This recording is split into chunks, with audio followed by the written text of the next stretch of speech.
Hello, folks. It's the same game, but with a new twink. I primarily made this channel to yap, but today I will attempt to contribute to getting you out of shit tier to master 1 with 5 stars. Only God can help you pass that threshold. So first, why play Feyd? Well, people ban Lem a lot now, so there you go. But actually no, he has nuances, but not too many. He's mostly smooth, and smooth is fast. Plus, you have to remember very few things about him as you play. His cooldowns are very short, his damage is reliable, and he is best when fully charged. That's about it. So how do you play Feyd? Well, this is more of a how to play any mobile assassin. Think like Lamb, Zilong, Nako, Sima Yi, Princess Frost, those type of heroes. I'll run through the whole gameplay as I view it, literally on the editor. I'll explain my thought process and what are the things that you can find useful in your gameplay, because I think a lot of guides are just playing the game and showing you how to play that specific game and not the actual takeaway of what they did. You can see me going back here from blue side to red side. I was just used to starting at blue, but I wanted to end up on... We're red side, so we gotta put some elbow grease here. That's how the game is, you know how it is. If you're red side, you're bound to lose. Game is setting you up. So I wanted to start red here so I can end up on marksman side, also because the support is there, so definitely a lot of fights are gonna happen. They're already there, so it's more advantageous. It's a numbers game. Also, Feyd has a natural advantage when he starts at red because of this. You get to travel really quickly, so it's like, this is probably somehow you could get like some sort of semi speed record on him for a clear, but that I digress. So I wanna set the concert view back because if she gets really strong, she can melt some people. And also she has Dolia, and Dolia's not, she's not very useful against me. I'm not exactly trying to get level 4 here, I'm just trying to get there as fast as possible. You can see our Noah is pretty good, so that's lucky. And there's him there. The thing about Feyd is he's tricky. You can feel like he has a lot of range, but he doesn't. So you need to be aware of that. So you see I'm going back here. I am very pervious to battling enemies at the beginning of the game in their turf because of the debuff in their jungle. I just don't like it. Even if there's a chance, I'm not gonna take it. So they would have mowed us down here because our damage is heavily reduced. And I'm not even level 4. I don't have ult, so I did my best and left. It's just not worth risking it. We also don't achieve anything. We took a kill, we can go back. And I can just go back to my farm. I'll be there on time. So it's not very useful. Now she's recalling, I didn't even notice. And here, you might think that, oh, it's not worth it, but it is because I took that. Because of the damage that comes from the jungling equipment. Here also, I'm not trying to take her wave, like I'm not dying to last hit it, I'm just like sharing some gold. I'm not taking anything from her, so it's fine. And here I want to teleport to go to the mid lane, so I can take my blue. Now see, I'm trying to keep both the bottom lane and the top lane pushed or even, so that I don't have to worry about one of them. Noah's taking care of the mid lane, so and you can see she's rotating well, so she doesn't actually need any help. Here you see this guy, he's just stuck to the wall. Ended. Easy. Can we go in? Yeah, probably, but it's not worth it. Like it's not worth a fight. Taking more. Just take the farm. Just take the guaranteed money. Just try to take the guaranteed. If I go back here, there's a lizard, all that good stuff. Now look, while you're farming, don't look at the farm. Look at the 3 lanes. I think that's very good. This is a very good approach to know where you want to go next. You can see the Fang here. It's just one hit, done. He was exposed, it was an opportunity. I took it because I was nearby. If I wasn't nearby, I wouldn't have taken it. If I spend a little bit more time up top, I wouldn't have had this opportunity. You're just positioning yourself to have better luck, basically. So here again, I can see the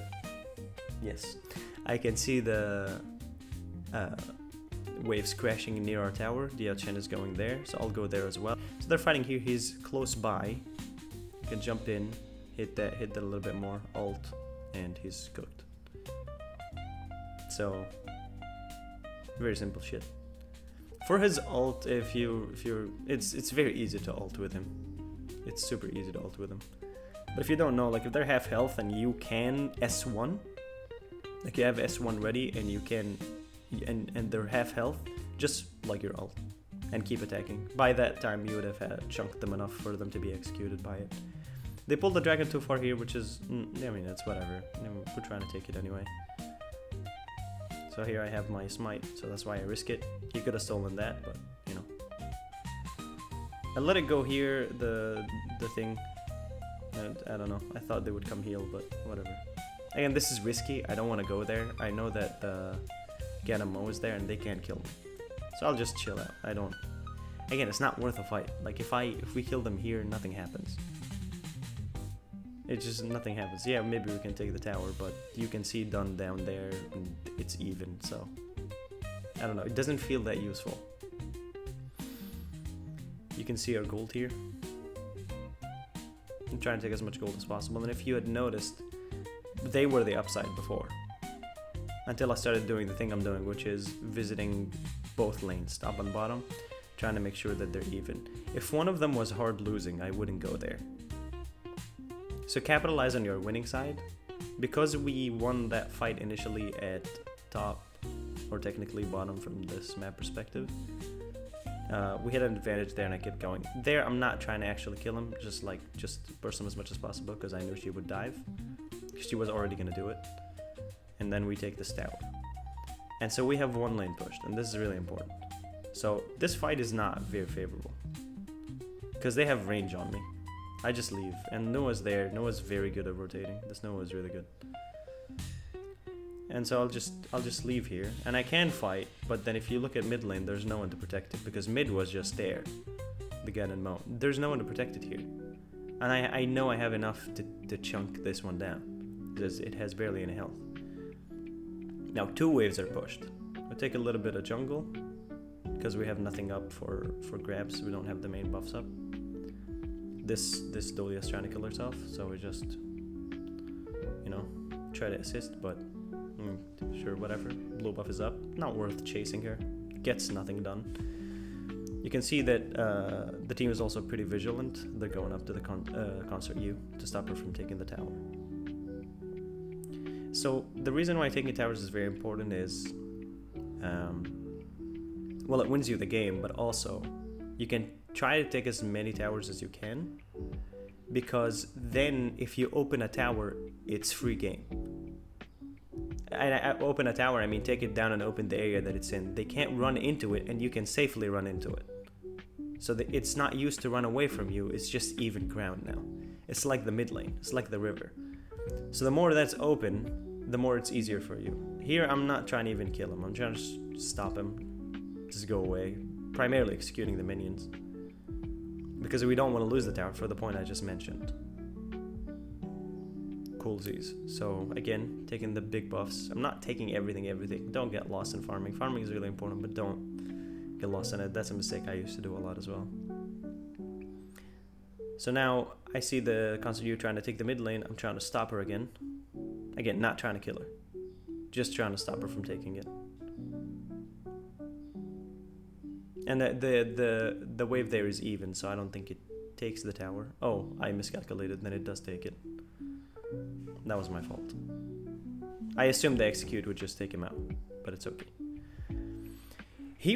This spot is a very interesting spot because I think that's where a lot of matches are lost. This is just fast hands. His positioning was terrible. This is a bad position because, see, they have all the advantage and we have none of the health and none of the advantage, the position they're in. So I'm just going to go and try and take towers because Yachan doesn't push too fast. Again, opening more of the map, and if I go back, see, we have achieved 3 lanes being pushed at the same time, and it's all because I kept going up and down and making sure that the lanes are winning. Anytime they did something right, I tried to be there to capitalize on it. And that's what the cat is saying as well. So again, just stealing some farm. And you can see every time they're hugging their towers, I don't fight them. It's a very disadvantageous position to be in because they can easily run away, heal, and come back, and we can't. We're very far from healing, and we don't have a healer, so we get kind of cooked. See, I can't even kill him. She healed him. I just left. Can we fight them? Probably, but I don't want to because it's risky. If we lose this team fight, they get to push a lot. I mean, granted, I've put them in a terrible position, so they would be hard pressed to get out of this because all of the lanes are pushed. And don't get me wrong, this team is doing a great job. Like, our team is doing a great job. So they're fighting still, but you know, if the Concert U can chunk the beefiest boy that we have, she can definitely douse me. So I'm not trying to risk that. I'm just, you know, take it easy. Don't try to die too fast. No need to be gung-ho. So by this time, if I'm controlling most of the map, and I am, you can see we have all of the map open for us. This fight could take long, but I don't think the Lubin can survive there alone. So we're gonna take this to just ensure, again, we're positioning ourselves to be in a better position for luck, if that makes any sense. So we'll try to win this fight and then release the dragon. So they're cooked. Here, I'm not even trying to fight because it's not worth it. I get nothing if I kill them. So now I push middle. I believe I pushed middle. No, I sent it top, if I'm not mistaken. Yes, because Concert U was there, and I wanted to stop her from taking more gold, more XP by taking that tower. It's also, if you're at the far end of the map and the whole enemy is there, release it on the opposite side because it makes pressure. And the point of pressure isn't really to, you know, it's not like a strategic thing. It's more of like a, I mean, it is a strategic thing, but it's like it's a hope thing. It's like a, oh no, now we have to split again to remove all the threat, you know. So that's kind of why I do it. It's depressing for the enemy. So Deachan kindly accompanies the Lonely Dragon to the base. Here again, I'm not driving. I'm not trying to die. Here, just like trying to waste an ultimate or anything. She doesn't kill someone else, and I'm good. Like, I'll leave. The Fang is back up. Here's where you can be gung ho a little bit. Your whole team is alive. They're doing just fine. And one of them dies, you go in. Just die. Just go in and die. I like to stand on the base and just be an asshole. There you go. And I know they're all gonna be dead because Lubin is alive and he has a tank with him. Like, no one is gonna win against that. And that's it. That's game. There's a lot happening as I watch the game, and I can't really say everything that I was thinking at the time. Just, you know, whatever comes to mind as I rewatch it. But there's definitely more to say about game sense and how to notice the things that I noticed, and also some mistakes that I made by being too passive. Again, I think I mentioned in one of the notes that I just like to position myself in the best possible position, but this can be a little bit obsessive and can slow ending games. So that's not really a takeaway, that's more of a personal style. Ending games is a bit of an art to nail down. But anyway, just some bullet points to end on. Feyd can get places faster than basically anyone, and I'm safe someone like Neza or Liu Bang or Sansa or maybe Noah. But organically he can just do it better because he always has the charges. So pre-plan where you want to go and use a maximum of 2 jumps and keep the 2 other jumps for chasing. Use his ult sparingly, do not save it, it's fine, it'll come back up probably in the same fight that you're in if you don't execute someone, so you're good. All you have to mind is your first skill, so you don't waste it too early so it can cool down where you're on a wall, and your jumps. Feyd plays better as a support assassin. His kit is very good for quick secures, so help your team and clear their lanes when it's needed. And again, remember, you can get fast to any fight, so always participate with your team and don't be a solo player. He doesn't work that well alone. Feel free to use a jump stock when moving from one side of the camps to the other side of the camps, blue to red or red to blue. And also mind that maybe it's better to just use your S1 because it damages into a camp, and also it's very long. It's longer than the actual indicator, so it gets you almost through any wall in the game, or sorry, in the map. Finally, use the arena perimeter walls that are around the square map. These are good for escapes, especially if you're far from a jungle wall or something like that. You can 1-2 and it's really confusing to chase you through it. And mind that he can also attack while jumping. that's it for now. I'll probably make another video on like a losing game and talk about game sense as a losing game that we're able to come back to. You can't win every game, you're not me, but I hope this is helpful in any way, and I'll find something else to complain about. I'm sure the devs will give that to me. Until then, bye bye.